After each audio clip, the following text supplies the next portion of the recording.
Proverbe 25. Voici encore des proverbes de Salomon recueillis par les gens d'Ézéchias, roi de Juda. La gloire de Dieu, c'est de cacher les choses. La gloire des rois, c'est de sonder les choses. Les cieux dans leur hauteur, la terre dans sa profondeur, et le cœur des rois sont impénétrables. Ôte de l'argent les scories, et il en sortira un vase pour le fondeur. Ôte le méchant de devant le roi, et son trône s'affermira par la justice. Ne t'élève pas devant le roi, et ne prends pas la place des grands, car il vaut mieux qu'on te dise monte ici, que si l'on te dit, que si l'on t'abaisse devant le prince, que tes yeux ne le voient.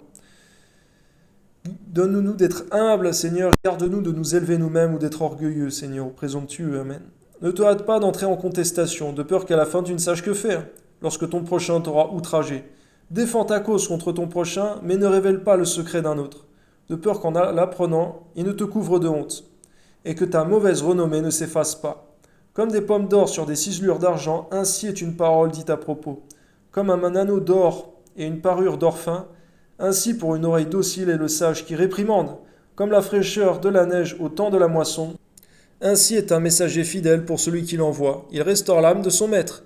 Comme des nuages et du vent sans pluie, ainsi est un homme se glorifiant à tort de ses libéralités.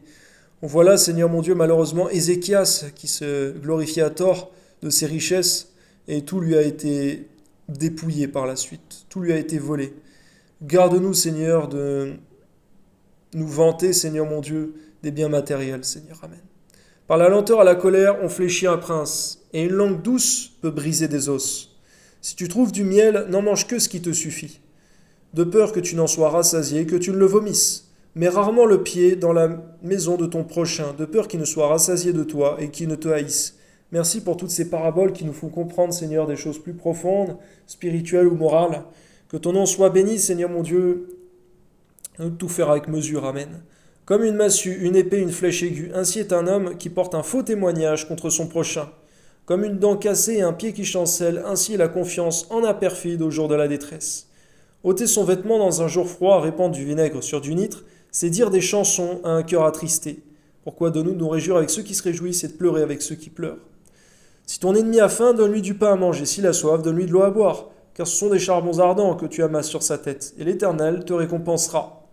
Donne-nous de chercher le bien d'autrui, Seigneur mon Dieu, la conversion du plus grand nombre. Amen. Afin qu'il soit sauvé. Le vent du nord enfante la pluie et la langue mystérieuse un visage irrité. Mieux vaut habiter à l'angle d'un toit que de partager la demeure d'une femme querelleuse. Garde à nos sœurs dans le monde entier d'être des femmes querelleuses. Garde à nos frères dans le monde entier, Seigneur, d'épouser, Seigneur mon Dieu, des femmes qui ne te connaissent pas. Amen. Comme de l'eau fraîche pour une personne fatiguée, ainsi est une bonne nouvelle venant d'une terre lointaine. Comme une fontaine troublée, une source corrompue, ainsi est le juste qui chancelle devant le méchant. Amen. Il n'est pas bon de manger beaucoup de miel, mais rechercher la gloire des autres est un honneur. Amen. Donne-nous de penser à l'avantage du prochain, Seigneur, et non de marcher dans l'égoïsme. Comme une ville forcée, sans muraille, ainsi est l'homme qui n'est pas maître de lui-même. Garde-nous, Seigneur, du manque de contrôle. Garde-nous, Seigneur mon Dieu, de marcher dans des voies, Seigneur mon Dieu, de quelqu'un qui n'est pas maître de lui-même, Seigneur. Donne-nous d'avoir de la tempérance en toutes choses, qui est un fruit de l'esprit. Toi soit la gloire, Seigneur. Amen.